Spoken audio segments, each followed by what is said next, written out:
اعوذ باللہ السمیع العلیم من الشیطان الرجیم بسم اللہ الرحمن الرحیم۔ ناظرین، ہم سورہ بقرہ کا ترجمہ تلاوت کر رہے ہیں اور ہم ابھی آیت نمبر 286 کو تلاوت کریں گے، اور یہ ابھی ہم بالکل یہ لاسٹ آیت ہے 286، تو لہٰذا اس میں اللہ تعالیٰ نے سورہ بقرہ کے اندر جو پچھلے اہل کتاب تھے، یعنی زیادہ تر یہودی اور کچھ نصرانی، کیونکہ حضور صلی اللہ علیہ وسلم کے ٹائم میں مدینے کے اندر، کیونکہ یہ سورہ مدنی ہے، مدینے کے اندر اہل کتاب وہ دو رہ رہے تھے، اور ان میں کیونکہ اہل کتاب وہ حضرت ابراہیم علیہ السلام کی اولاد میں سے تھے، جس پر اللہ تعالیٰ نے آخری پیغمبر اہل کتاب میں حضرت عیسیٰ کو بھیجا، اور اس کو بھی ان لوگوں نے نہیں مانا،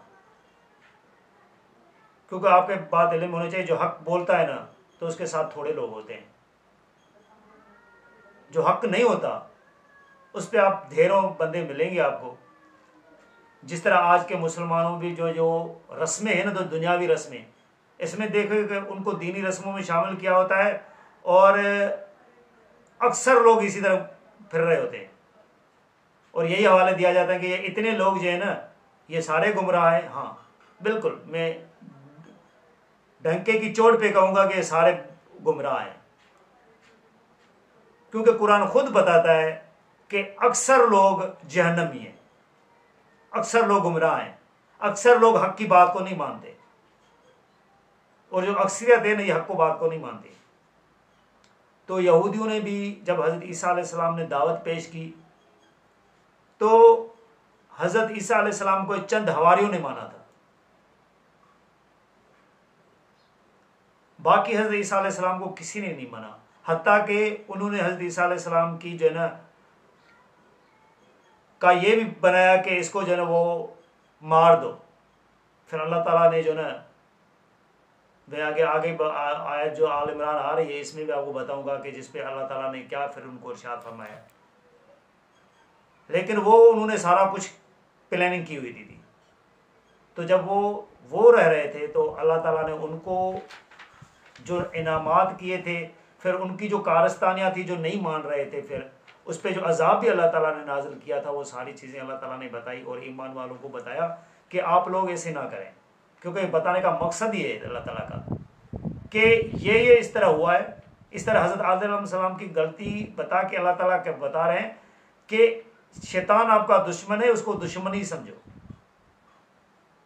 کہ شیطان آپ سے یہ کام کروائے گا۔ یہ غلطی اس سے بتائی جا رہی ہے کہ آپ کے والد سے انہوں نے غلطی کرائی اور آپ یہ مت کریں، یہ بتانے کا مقصد یہ ہے اللہ تعالیٰ کا۔ تو اس وجہ سے جو بھی کارستانیاں انہوں نے کی تھی وہ بتائی گئی، پھر اللہ تعالیٰ نے اپنے احکام بتائے، کیونکہ یہ کتاب ہمیں دین پہ چلنے کا بتا رہی ہے، لازمی اس پہ احکام بھی ملیں گے۔ جو لوگ سمجھ رہے ہیں نا کہ بس کلمہ پڑھ لیا تو کچھ نہیں، بھئی کلمہ تو آپ کی ایک گواہی ہے کہ آپ مسلمان بن گئے ہو، مسلمان بننے کے بعد آپ نے کچھ نہیں کرنا ہوگا، اپنی کرنی ہوگی۔ مسلمان بننے کے بعد آپ پر وہ قوانین پورے آئیں گے، احکام آپ پہ لاگو ہوں گے۔ اگر یہ نہیں تو جب آپ طلاق دے دیتے ہو تو پھر مولیوں کے پیچھے کیوں بھاگتے ہو؟ پھر یہ بھی آپ پہ نہ ہونا چاہیے۔ پھر کہو بھائی ہم نے کلمہ پڑھ لیا، ہم جو مرضی کرتے رہیں گے، اب طلاق دے دیے تو کوئی مسئلہ نہیں ہے۔ آپ چند احکاموں کو کیوں پکڑ رہے ہو؟ پھر ان کو بھی چھوڑ دو نا، اگر باقیوں کو چھوڑ رہے ہو تو ان کو بھی چھوڑ دو۔ تو یہ چیز نہیں ہوتی ہے کہ آپ کی مرضی ہے جس احکام کو پکڑ لو، آپ کی مرضی ہے جس احکام کو چھوڑ دو۔ کیوں؟ آپ کی مرضی پہ سارا کام چلے گا؟ یہ آپ کا اپنا دین ہے کیا؟ یہ اللہ کا دین ہے۔ اللہ پہ آپ نے ایمان لائے ہو تو اللہ کی کتاب پہ آپ جس طرح وہ فرما رہی ہے اس طرح پھر کرنا پڑے گا۔ یہ نہیں کہ سود آپ کھاؤ گے یہ حلال کر دیا آپ لوگوں نے. اللہ کے علاوہ جو چیزیں جو اللہ تعالیٰ نے حرام کی ہیں کہ میرے نام کے علاوہ کوئی چیز جو ہے نا وہ آپ نے کسی کو نہیں دینی ہے. شرک نہیں کرنا, کسی پہ کوئی اور نیاز نہیں ہے, آپ نیازیں کسی اور کی بانٹتے پھرو گے کیونکہ آپ کا دل کر رہا ہے اس وجہ سے. ایسے نہیں ہوگا. اگر اللہ کی کتاب پہ چلنا ہے, مسلمان ہونا ہے تو اللہ کی کتاب پہ چلنا ہے,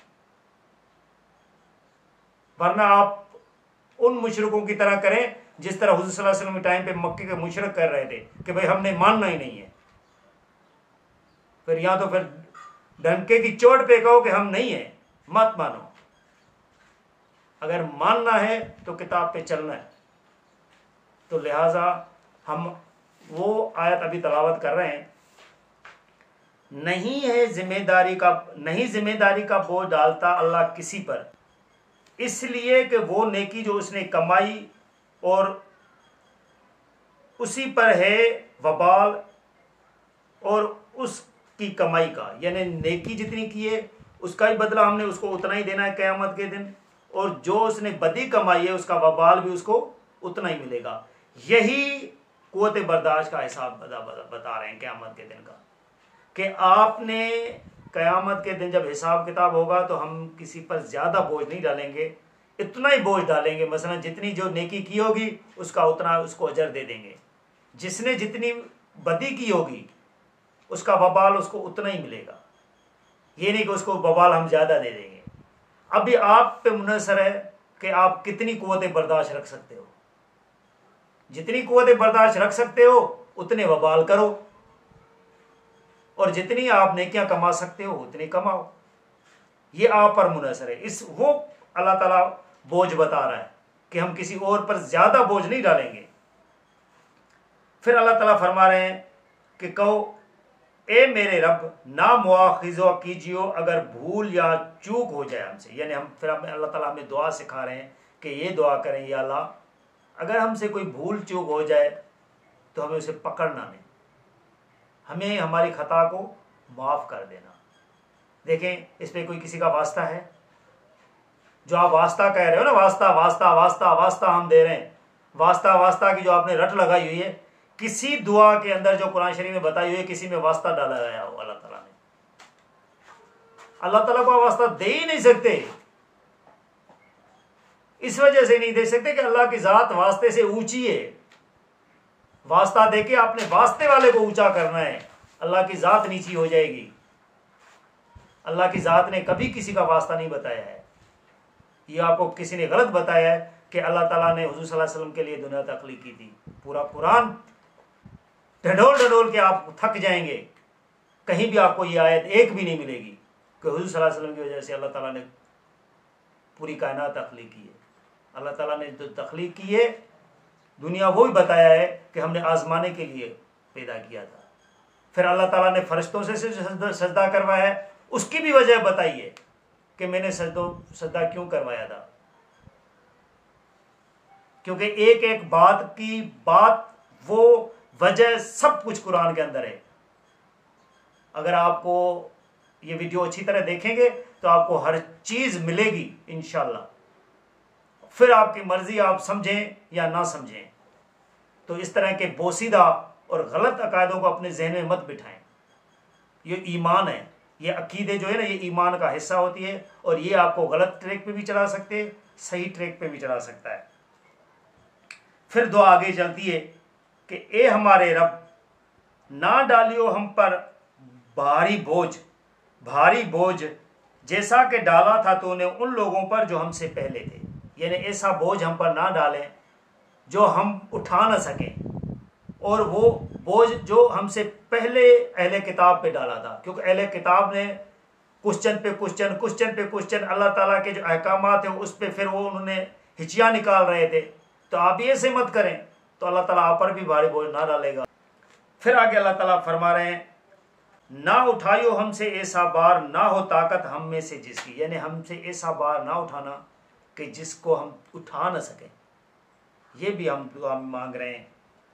پھر اللہ تعالیٰ فرما رہے ہیں کہ یہ دعا میں یہ بھی الفاظ شامل کر لیں, اور ہمیں معاف فرما دے اور ہمیں بخش دے, اور ہم پر رحم فرما تو ہی ہمارا مولا ہے، بس ہماری مدد فرما، کافروں کے مقابلے میں، انکار کرنے والوں کے مقابلے میں ہماری۔ تو اللہ تعالیٰ نے اس طرح وہ جو ہے نا وہ اپنے اس سورہ بقرہ کا اختتام کیا ہے کہ آخر والی دعا بتائیے کہ یہ دعا آپ مانگیں کہ یا اللہ ہمیں بخش دے، ہم پر رحم فرما، تو ہی ہمارا آقا ہے، اور بس ہماری کافر لوگوں پر مدد فرما دے جو انکار کر رہے ہیں۔ تو لہٰذا ناظرین، اللہ تعالیٰ کی سکھائی ہوئی دعاؤں کو سمجھیں، جو انبیاؤں کے ذریعے بھی اللہ تعالیٰ نے بتائی ہے، اور خود بھی بتائی ہے کہ اس طرح ہم مجھ سے دعائیں مانگا کریں۔ تو اس طریقے کو سمجھیں، اس طریقے سے دعا مانگیں، ورنہ یہ جو آپ اس طرح اپنے طریقے سے دعائیں مانگیں گے، ایک تو یہ غلط نکلیں گی کیونکہ آپ کو صحیح طریقے کا نہیں پتا، اور دوسرا یہ کہ پھر آپ کو شیطان وہ چیزیں سجھا رہا ہوتا ہے، اور اس شیطان کے سجھانے کی وجہ سے وہ آپ کو غلط ٹریک پہ چڑھائے گا جو اللہ تعالیٰ کا بتایا ہوا نہیں ہوتا ہے۔ تو لہٰذا آپ اس قرآن کو پکڑیں، اس قرآن پہ چلیں، تو انشاءاللہ آپ کو جو ہے نا وہ فتح یابی ملے گی، اور قیامت کے دن آپ انشاءاللہ پھر سرخرو رہیں گے۔ جزاک اللہ۔